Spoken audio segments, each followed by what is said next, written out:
Amados hermanos, les invito a buscar en sus Biblias, en el libro de Apocalipsis, capítulo 16, todo el capítulo que leímos nos va a servir de base para el mensaje de esta mañana. Estamos acercándonos a la fase final del libro de Apocalipsis y naturalmente nos estamos acercando también al fin de la tribulación. 7 años de juicio, 7 años de la ira de Dios sobre un mundo rebelde que ha rechazado a su Creador una y otra vez. Estos 7 años se componen de 2 fases. Los primeros 3 años y medio, que la Biblia llama, el Señor lo llamó principio de dolores. Los últimos 3 años, la Biblia lo llama la gran tribulación. Mateo 24 habla sobre esto. En esa última fase, los últimos 3 años y medio de esos 7, es cuando vamos a presenciar lo que se llama el juicio de las copas.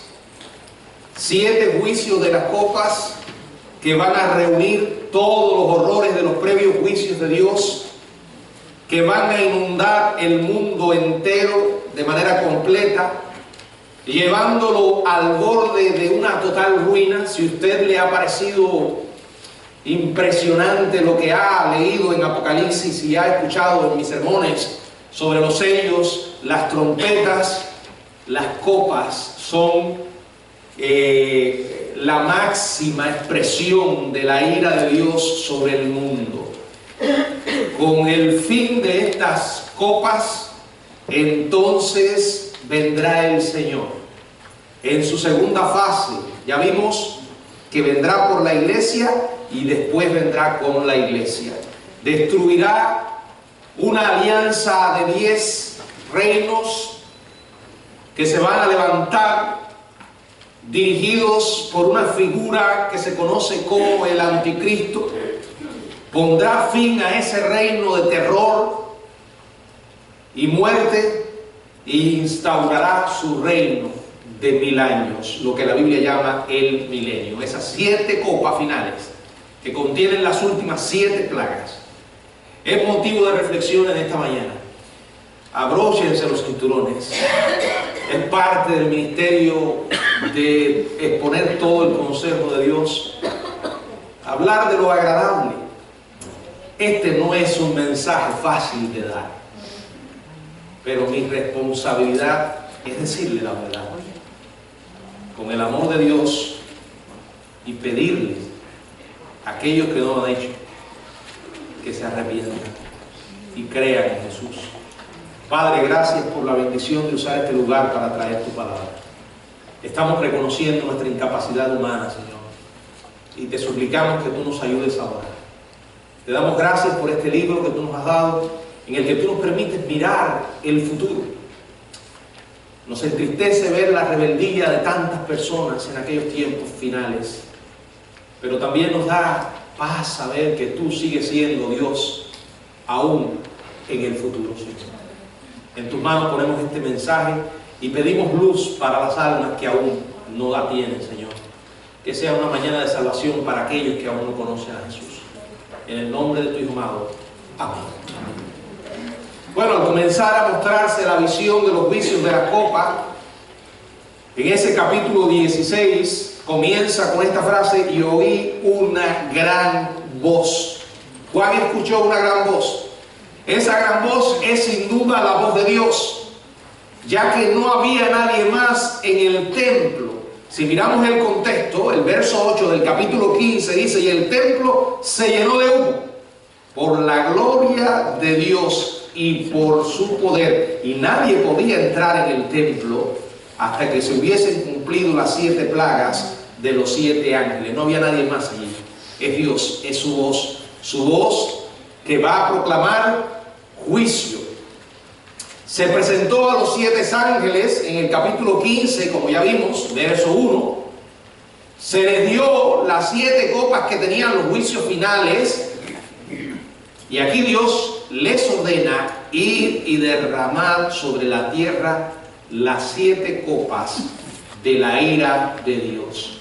Aquí reitero, el libro de Apocalipsis es un registro no de la ira del diablo, no de la ira del anticristo. Ambas iras se verán, pero por encima de esas iras perversas, diabólicas, y valga la redundancia, está la ira santa de Dios, que, como he dicho, es su respuesta ante el pecado. El Dios de la Biblia no es un Papá Noel, no es un viejito con cabellos blancos que siempre está sonriendo y que su máxima preocupación es quedar bien con todo el mundo, que a todo el mundo le trae regalos, no importa cómo tú te portes. Ese no es el Dios de la Biblia. El Dios de la Biblia es amor, en esencia, su carácter es amor, pero también es santo, es justo. Y Dios reacciona ante el pecado, Dios responde ante el pecado humano. Ahora, estas 7 plagas, vamos a ir sobre cada una de ellas, que están representadas por las copas que serán derramadas sobre la tierra. Recuerden que en este momento estamos ya al final de los 7 años. La tierra ha sido devastada. La humanidad ha estado viendo una y otra vez juicios. Y lo increíble que vamos a ver ahora, antes también lo hemos visto, que es la obstinación, la disposición rebelde del hombre de seguir en sus propios caminos. Dice el verso 2: fue el primero y derramó su copa sobre la tierra, y vino una úlcera maligna y pestilente sobre los hombres que tenían la marca de la bestia y que adoraban la imagen. Dios da la orden, el ángel inmediatamente responde. Fue el primero y derramó su copa sobre la tierra. Dice la palabra que produce una úlcera maligna y pestilente que aflige a las personas. Si el sentido literal tiene sentido, no le busques otro sentido. Como decimos los cubanos, no vamos a buscar las 4 patas al gato. Si ahí está. Las úlceras traerán tormento físico, son úlceras, sin alivio, sobre aquellos que deciden seguir al anticristo, porque ya recibieron su marca, para mostrarle su lealtad, como dice Apocalipsis 13, 16 y 17, y como dice Apocalipsis 13, verso 12, no solamente muestran su lealtad, sino que adoran su imagen. Con esa marca se están identificando claramente con un reino que no es el de Dios, con un Dios que no es el Dios verdadero. Han elegido la oscuridad, la maldad, el infierno mismo, antes que la luz, el bien y el cielo. Lo primero que ocurrirá sobre estas personas son estas úlceras. Y cuando la Biblia dice que son malignas, son malignas. Y cuando habla de la fetidez de estas úlceras, es porque huelen mal. Segunda copa, verso 3. El segundo ángel derramó su copa sobre el mar, y este se convirtió en sangre como de muerto, y murió todo ser vivo que había en el mar.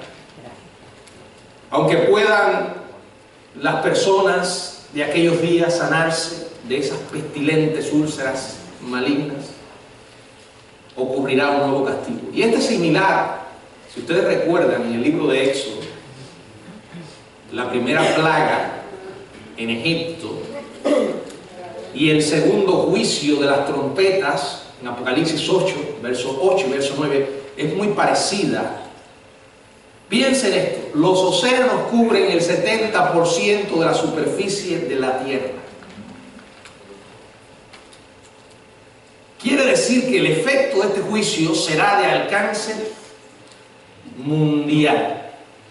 Los seres humanos necesitamos el mar para poder vivir. Después que el ángel vierte su copa y el mar se convierte en sangre, dice, como de muerto, se acabaron los océanos fluidos. Veremos algo grotesco, espeso, oscuro. El hedor de los cuerpos muertos en descomposición será algo espantoso. Todo ser vivo en el mar será exterminado. Lo dice la Biblia. murió todo ser vivo que había en el mar. Y cuando la Biblia dice todo, es todo. Por favor, relájese. No quiero que le vaya a dar un infarto ahora. Tercera copa, verso 4, verso 7. El tercer ángel derramó su copa sobre los ríos y sobre las fuentes de las aguas, y se convirtieron en sangre. Y dice el verso 5: y oí al ángel de las aguas que decía: justo eres. Dice: justo eres tú, oh Señor, el que eres y que eras el santo, porque has juzgado estas cosas. Por cuanto derramaron la sangre de los santos y de los profetas, también tú le has dado a beber sangre, pues lo merece. También oí una voz, también oí a otro que desde el altar decía: ciertamente el Señor Dios Todopoderoso, tus juicios son verdaderos y justos. Cuando el tercer ángel derramó su copa, el mismo espantoso juicio que ya había afectado los océanos, ahora afecta a los ríos, y las fuentes de las aguas también se convierten en sangre. La temperatura del juicio sigue aumentando. Éxodo 7, 20 al 24, ahí tenemos lo que sucedió al río Nilo en Egipto, y ahora llega a suceder a todos los suministros de agua en el mundo. Todos los suministros de agua dulce. Yo no sé cuántos de ustedes vieron las imágenes que subieron a internet después que en algunos lugares en Venezuela restablecieron el servicio eléctrico. Yo tengo una imagen impresionante en mi teléfono de una señora, bueno, fueron muchas, pero esa fue una de las que yo vi. Hoy, cuando todo el mundo se convierte en un reportero de las tragedias que vive la humanidad, esa señora estaba ahí en su lavamanos y decía: yo quiero que ustedes vean el agua que está cayendo por estas llaves, que está pasando por estas tuberías, después que nos pusieron la corriente. Y ella abrió aquello, era un agua negra, que parecía petróleo, pero en realidad eran aguas albañales, un desastre. Bueno, estos son vislumbres, ¿no? Imagínense que usted abra bueno, espero que usted no tenga esa experiencia, pero que alguien llegue ahí a su grifo y abre ahí la llave y de pronto empieza a correr aquella agua con sangre. No habrá agua para tomar, no habrá agua para limpiar las úlceras que estarán suturando por el primer juicio de las copas, ni habrá agua para aliviar el abrasador calor que pronto traerá el cuarto juicio de las copas. Hermano, es una escena horrible, donde las personas se preguntarán cómo un Dios compasivo y de gracia puede enviar tales juicios. La misma pregunta que el hombre se ha hecho a lo largo de la historia, ¿verdad? Aquellos que quieren vivir de espaldas a Dios y que Dios permanezca impasible. O sea, quieren despreciar el sacrificio de Cristo, pisotear la sangre de Jesús y seguir viviendo sin consecuencias. Bueno, Dios ha hecho todo por salvarte. Hizo lo que nuestra mente no es capaz de comprender, pero lo escuchamos, la gracia, el favor inmerecido al enviar a su Hijo a morir en la cruz por nuestros pecados, y aún así la gente sigue despreciando. Ahora hay un intervalo en los juicios. Y hay un ángel que habla en defensa de Dios, aunque Dios no necesita defensa. Pero aquí se habla del ángel de las aguas, que va a defender los justos juicios de Dios. Y dice: justo eres, Señor, el que eres y el que eras. Dios es amor. Amén, ¿verdad? Nos amó de tal manera, pero también es justo. Dios no puede permanecer de espaldas al pecado. El pecado le costó la vida a su propio Hijo. ¿Cómo vamos a pensar que el Dios que envió a su Hijo a pagar el precio por nuestros pecados, por nuestra desobediencia, va a estar de espaldas a la maldad? No va a hacer juicio. Dice además que es santo, porque has juzgado todas las cosas.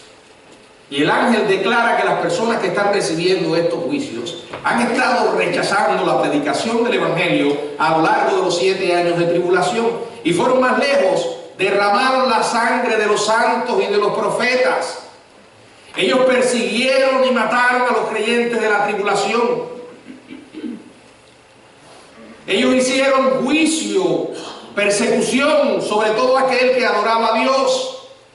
Los 2 testigos sufrieron muerte. A quienes han derramado tanta sangre inocente, dice la palabra que se les dará a beber sangre, pues lo merecen.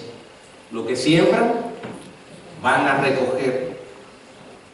Luego el apóstol Juan ve otro que dice desde el altar: ciertamente, Señor Dios Todopoderoso, tus juicios son verdaderos y justos. Esto no se puede decir de la justicia humana. Todo acto de justicia humana está marcado por la imperfección. Por muy justo que el hombre quiera ser, no logra alcanzar ese estándar de perfección. El único capaz de eso es Dios. Cuando Dios hace juicio, su juicio es perfecto, es justo, porque Él es santo y porque jamás hará algo que no deba hacerse. La cuarta copa, verso 8 y verso 9.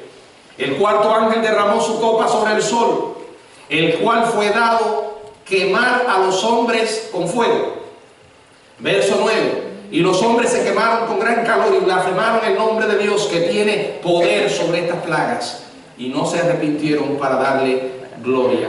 Tal como el juicio de Egipto, en Éxodo 10, del 21 al 29, el sufrimiento del pecador aumentará.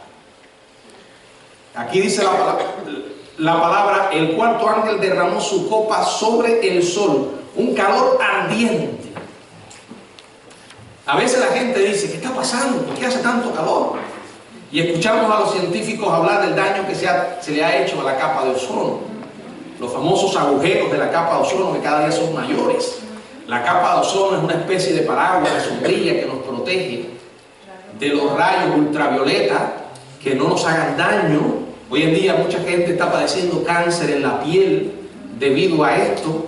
En aquellos días esa protección al parecer se va a quitar en gran parte. Dice que el sol quemará a los hombres en manera tan severa que la impresión será de fuego. Los que se quemaron con el gran calor del sol son los mismos que dice el verso 2, que tenían la marca y que adoraban su imagen.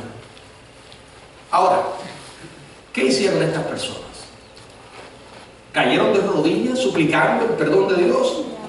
Dice la palabra que blasfemaron el nombre de Dios. Ellos saben de dónde viene el juicio. No tienen la menor duda de que Dios es real. Y aún así, blasfeman. Dice la palabra, saben que Dios tiene poder sobre las plagas que los están afligiendo.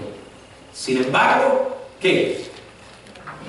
No se arrepentirán para darle gloria. ¿Cómo es posible? De la misma manera que hoy tanta gente vive de espaldas a Dios, después que una y otra vez usted le ha hablado del Evangelio. Y no se trata solo de que le hable del Evangelio. Han visto evidencias. No se crea que la gente que rechaza a Dios es porque no tenga evidencias suficientes que convenzan su intelecto para creer. El problema del hombre no es un problema intelectual, es un problema moral, es un problema espiritual, es un problema que Juan describe: los hombres aman más las tinieblas que la luz. El ser humano lleva una naturaleza pecaminosa, todos nacimos así. No se nos tiene que enseñar a hacer lo malo. Los padres enseñamos a nuestros hijos a hacer lo bueno. Lo malo se aprende, lo malo se pega, bien fácil. Aún así, estas personas rechazarán. Dice la palabra que no se arrepentirán. Verso 10 y 11, quinta copa. El quinto ángel derramó su copa sobre el trono de la bestia. Cuando habla del trono de la bestia, podríamos decir que aquí está hablando de la capital de su reino. Creemos que la nueva Babilonia será construida. ¿Dónde? En Irak. Nuevamente se levantará el imperio de la bestia. Allí habrá una nueva Babilonia y su reino se cubrió de tinieblas y mordían de dolor sus lenguas. Verso 11. Y blasfemaron contra el Dios del cielo por sus dolores y por sus úlceras, y no se arrepintieron de sus obras. Dice que el quinto ángel derrama su copa sobre el reino de la bestia, el trono y el reino. Trono es una alusión a su reino, ya que la copa derramada sobre el trono pone en la oscuridad todo su reino. El resultado es que las tinieblas, algunos consideran que van a afectar solamente la parte donde está la sede del trono, pero aquí habla del trono y habla de su reino. Y acuérdense que el reino del anticristo va a estar formado por 10 regiones o 10 reinos que serán una representación del mundo. Su poder será mundial. El reino del anticristo será sumido en tinieblas total. Piense en los efectos acumulativos de las úlceras terribles, los océanos contaminados, la falta de agua potable, el intenso calor y todo rodeado de tinieblas que traerá una insufrible miseria. Sin embargo, increíblemente, los incrédulos no querrán arrepentirse. Juan dice que mordían de dolor sus lenguas. Piense la intensidad del dolor. Sin embargo, esas mismas lenguas blasfemaron contra el Dios del cielo por sus dolores y por sus úlceras y no se arrepintieron de sus obras. Sexta copa, verso del 12 al 16. El sexto ángel derramó su copa sobre el gran río Éufrates, y el agua de este se secó, para que estuviese preparado el camino a los reyes del oriente. Y vi salir de la boca del dragón y de la boca de la bestia y de la boca del falso profeta 3 espíritus inmundos a manera de rana, pues son espíritus de demonios que hacen señales y van a los reyes de la tierra en todo el mundo para reunirlos a la batalla de aquel gran día del Dios Todopoderoso. He aquí yo vengo como ladrón, bienaventurado el que vela y guarda su ropa para que no ande desnudo y vean su vergüenza. Y los reunió en el lugar que en hebreo se llama Armagedón. Cuando llegó su turno, el sexto ángel derrama su copa sobre el gran río Éufrates. ¿Qué ocurre? Se seca. El río Éufrates se seca. ¿Para qué? La Biblia te lo dice. Para que estuviese preparado el camino a los reyes del oriente.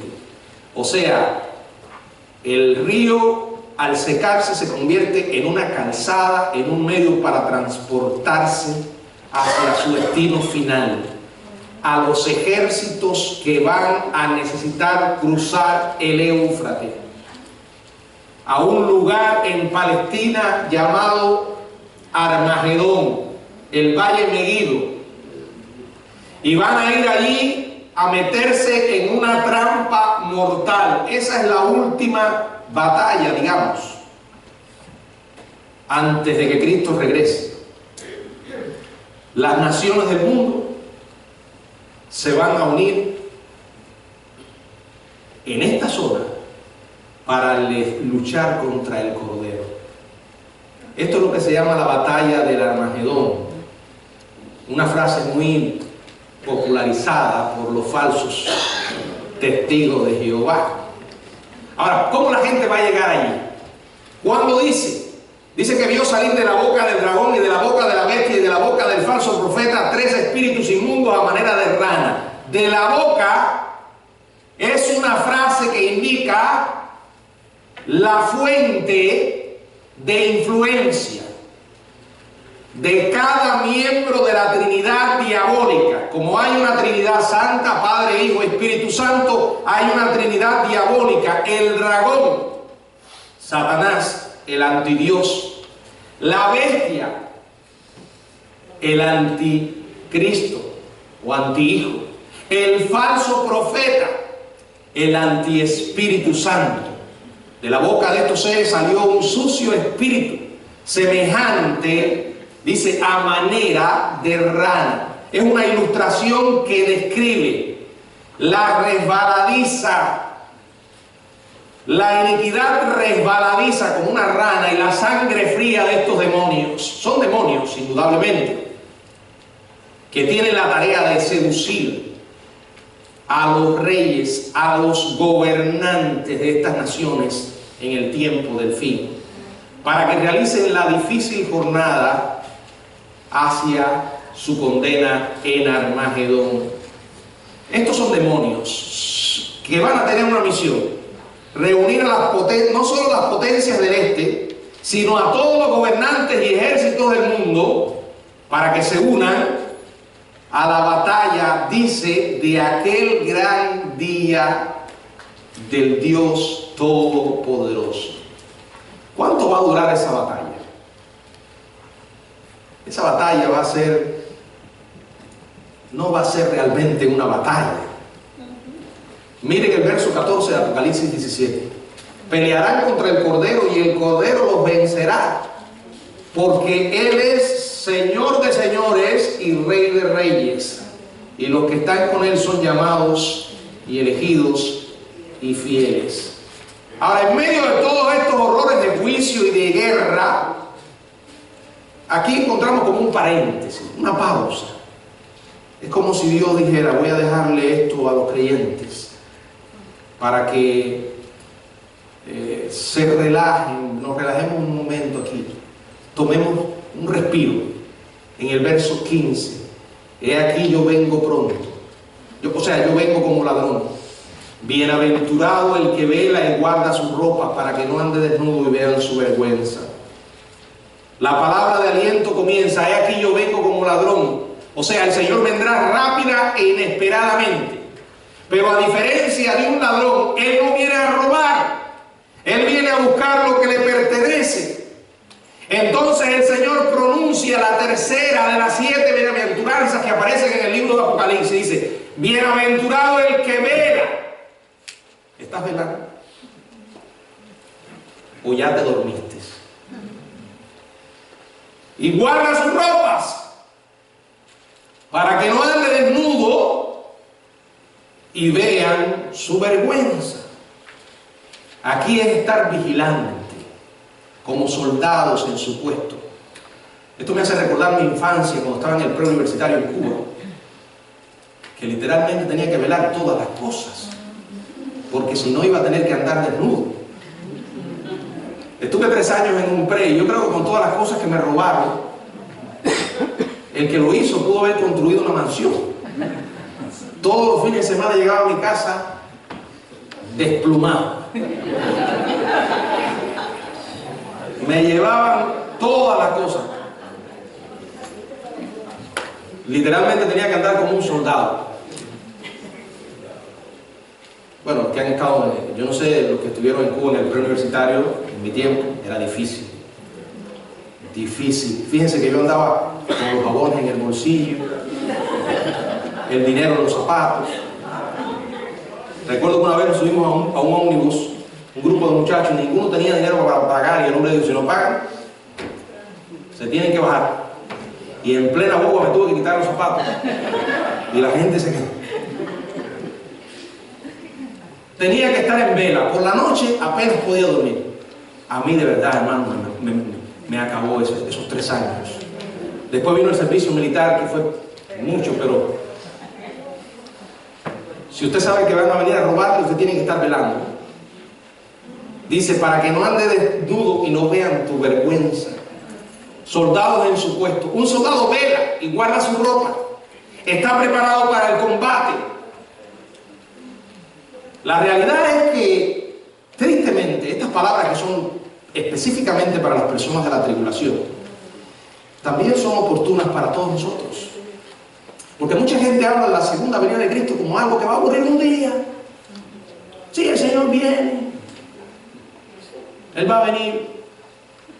Pero siempre la venida es un día. Lejos, un día. Eso no encaja con lo que dice la Biblia. La Biblia enseña que el Señor puede venir en cualquier momento por su iglesia. Es lo que nosotros llamamos inminencia.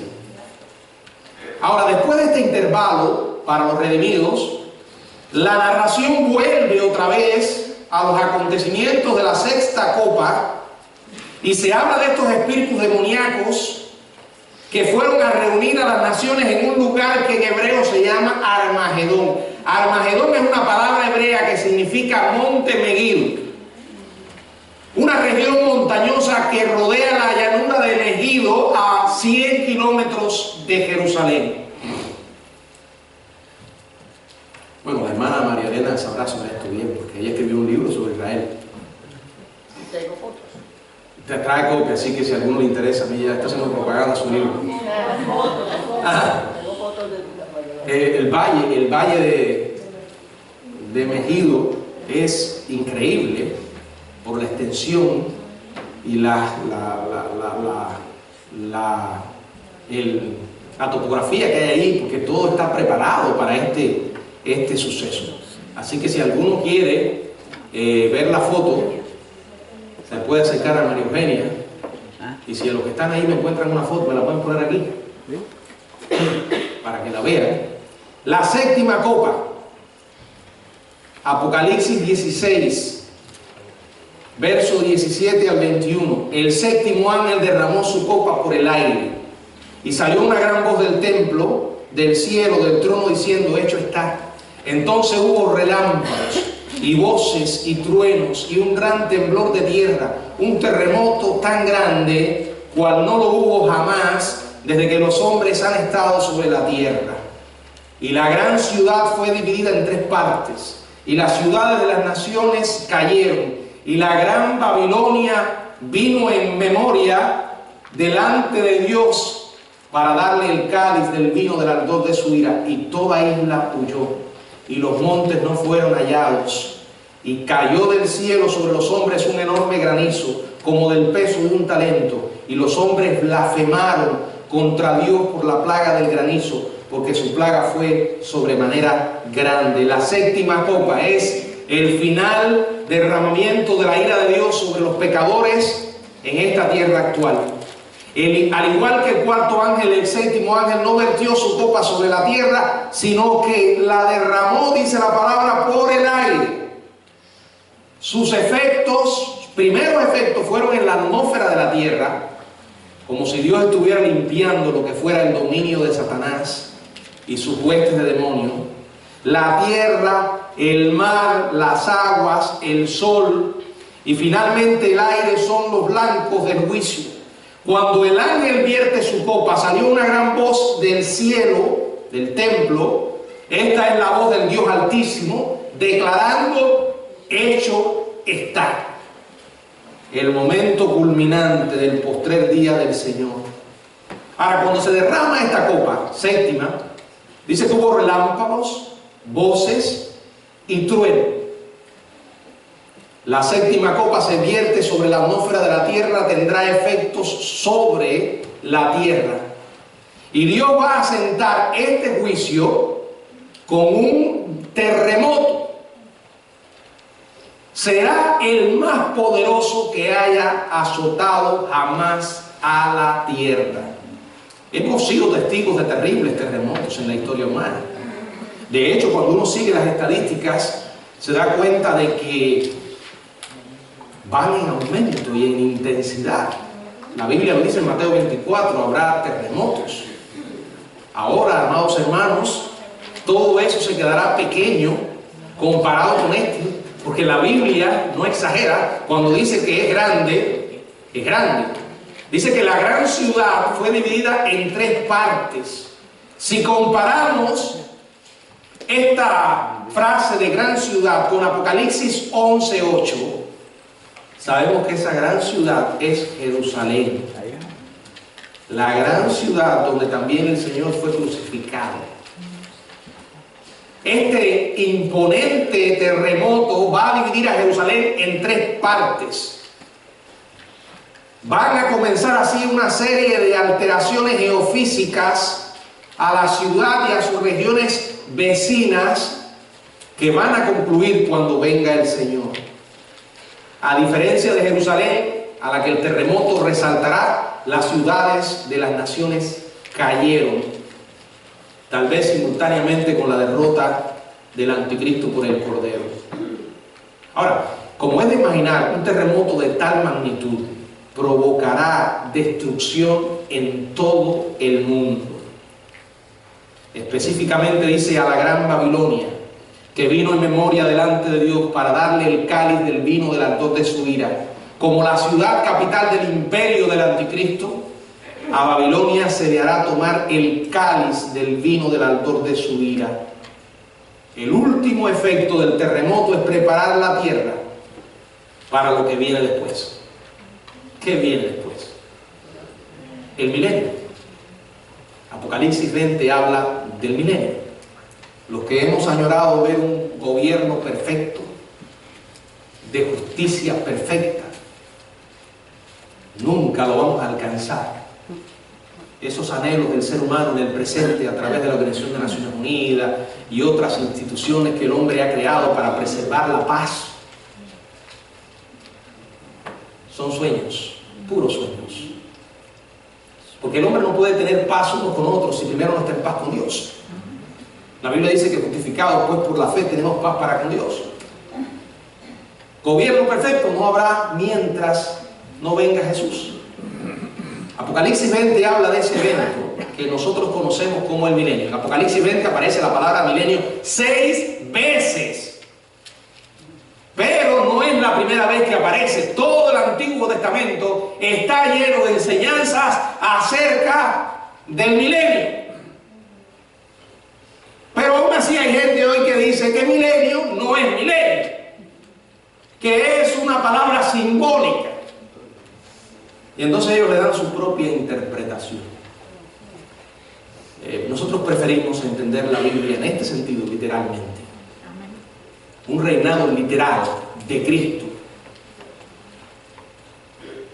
en Jerusalén, sobre el mundo entero. Y este último juicio va a preparar el escenario para el milenio. Se va a alterar radicalmente la topografía de la tierra. Ahora, eso no es lo que habla la Biblia, cielo nuevo y tierra nueva todavía. Dice, toda isla huyó y los montes no fueron hallados.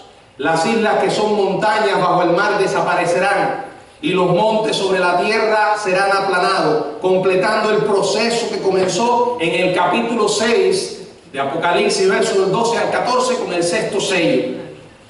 Ahora, los que escapen de la devastación causada por el terremoto, le espera algo más. Un enorme granizo como del peso de un talento, que caerá del cielo sobre los hombres. El término griego traducido como del peso de un talento describía el mayor peso que un hombre normal podía cargar a cualquier lugar, desde 90 a 135 libras. Pero la gente firme en no arrepentirse, los sobrevivientes del granizo, dice que blasfemaron a Dios por la plaga del granizo, porque su plaga fue sobremanera grande. Una humanidad torturada, pero increíblemente desafiante, endurecida contra Dios. Una verdad que debía hacer detener a los que piensan que estos prodigios y señales van a convencer a las personas a creer en el Evangelio. Aquella gente que vio a Jesús en la cruz decía, si eres el Hijo de Dios, desciende y vamos a creer. Mentira. No se crea eso, que la gente dice, no, los milagros y las señales hace que la gente crea. O sea, si hubiera unos milagros y señales, la gente creería, no. Dios es soberano y hace milagros, no digo que no. Pero Él no nos mandó a predicar milagros, nos mandó a predicar el Evangelio. Y la buena nueva es que el hombre tiene que creer y arrepentirse. Y el mayor milagro que una persona puede experimentar es la salvación. Ahora, ¿por qué? Porque no haya milagro, la gente, no, aquí, todas estas cosas, muchas, son increíbles, son efectos que a la gente no le cabrá la menor duda de que vienen de Dios. Y aún así, seguirán, dice la palabra, blasfemando. Yo muchas veces leo esto y mi corazón se estruja al pensar en esto. Pero esto no es diferente de lo que hoy pasa con mucha gente. Yo he llegado a pensar que hay personas que rechazan tanto la luz que Dios les quiere dar, que llega un momento en que Dios los deja en su oscuridad. Dice la palabra, como ellos no probaron tener en cuenta a Dios, Dios los entregó a una mente reprobada. Dios dice, muy bien, al que no quiere ver, Dios lo deja ciego. Esa es la idea. Se endurecen a tal punto que ya no hay vuelta atrás. Pastor, si nosotros nos vamos en la tribulación, ¿por qué tenemos que estar viéndolo usted con eso? Primero, porque si a ti no te interesa esto, asegúrate de que te vas a la tribulación. Dios ha permitido que nosotros podamos mirar más allá, porque no se trata solo de nosotros. De la misma manera, usted y yo no vamos para el infierno, pero Dios habla del infierno. Y hay que decirle a la gente que hay un día de juicio, y que hay un cielo, pero también hay un infierno. Y que vendrá un día en que Dios va a derramar su ira sobre el mundo entero, y la única posibilidad de escape es la que dice Romanos capítulo 8, verso 1. Ahora pues ninguna condenación hay para los que están en Cristo Jesús. Cristo y solo Cristo. Los que por la fe confían en Él para salvación van a escapar de la ira escatológica que vendrá. Apocalipsis capítulo 3, verso 10 dice, por cuanto has guardado la palabra de mi paciencia, yo te guardaré de la hora de prueba que ha de venir sobre el mundo entero para probar a los que moran sobre la tierra. Le hablaba a una iglesia de Asia en aquel momento, pero su mensaje profético iba más allá de lo que le dijo a ellos. Nos habla también a nosotros. Yo no creo que la iglesia va a pasar por los 7 terribles años de tribulación antes nos iremos. No hay tal cosa como que nos vamos a ir a la mitad o que nos vamos a ir al final, porque dice la Biblia que Dios no nos ha puesto para ira. Eso incluye la ira en el infierno, allí el castigo, pero también incluye toda esa ira que se va a desatar en los 7 años de tribulación. Dios no nos ha puesto para ira. Tampoco es cierto que los cristianos espirituales se van y los carnales se quedan. Porque el Señor tiene solo un cuerpo. Juan capítulo 14 dice, vendré otra vez y os tomaré a mí mismo, para que donde yo estoy vosotros también estéis. ¿Por qué? Porque ese evento es por gracia, de la misma manera que la salvación es por gracia.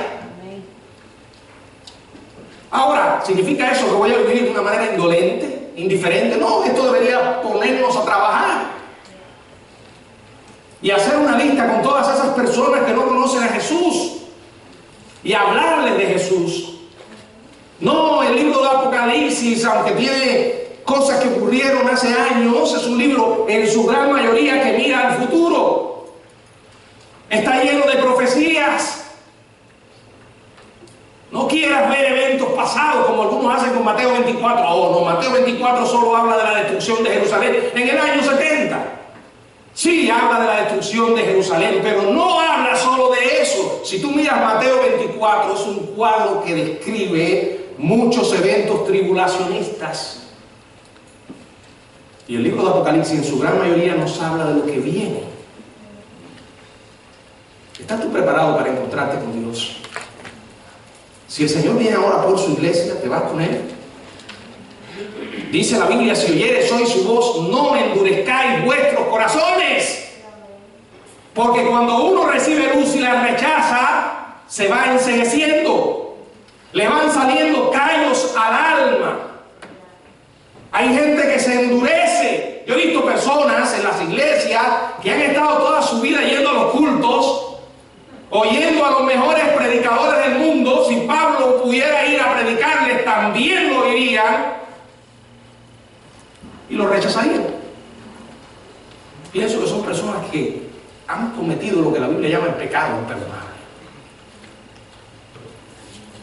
El único pecado que el Señor no puede perdonar es aquel del cual el hombre no se arrepiente. Y es rechazar la obra salvadora del Espíritu. Seguir obstinados en rechazar el mensaje.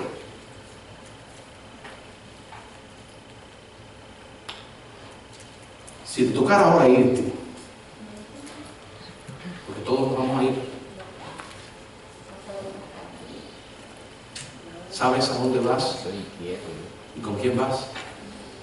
Sí, pastor, lo sé. Ahora, ¿lo crees? Es una pregunta distinta. ¿Estás seguro de que eres un hijo o una hija de Dios?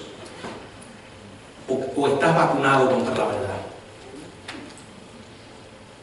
Aquellos que están vacunados contra la verdad son aquellas personas que oyen y oyen y les entra por aquí y les sale por aquí. Lo más que se parecen a un cristiano cuando vienen el domingo. Ya después vuelven otra vez a su vieja vida. Y para nosotros, los que ya conocemos a Cristo, esto lo tenemos que hablarle a la gente, hermanos. Una de las doctrinas menos enseñadas en las iglesias es lo que se llama la escatología. La doctrina que trata sobre las últimas cosas. Porque la gente vino aquí, cree que ha venido a levantar su tienda para no irse nunca. Y cuando uno comienza a hablar de esto, dice, ustedes son unos locos apocalípticos. Esto no es para que nosotros nos desliguemos de nuestra responsabilidad, es para que pensemos. Dios nos advirtió. Si aún no tienes a Cristo, ora y pídele perdón por tus pecados. Recíbelo ahora. Después que mueras no hay oportunidad. Y si ya tenemos a Cristo, hermanos, proclamemos este mensaje. Como dije, es difícil hablarlo, pero hay que decírselo a la gente. Hay que darle a la gente las malas nuevas antes que las buenas. ¿Saben? Porque si hay malas nuevas significa que hay un juicio. Y si hay un juicio es porque somos pecadores. Y si somos pecadores es porque tenemos que arrepentirnos.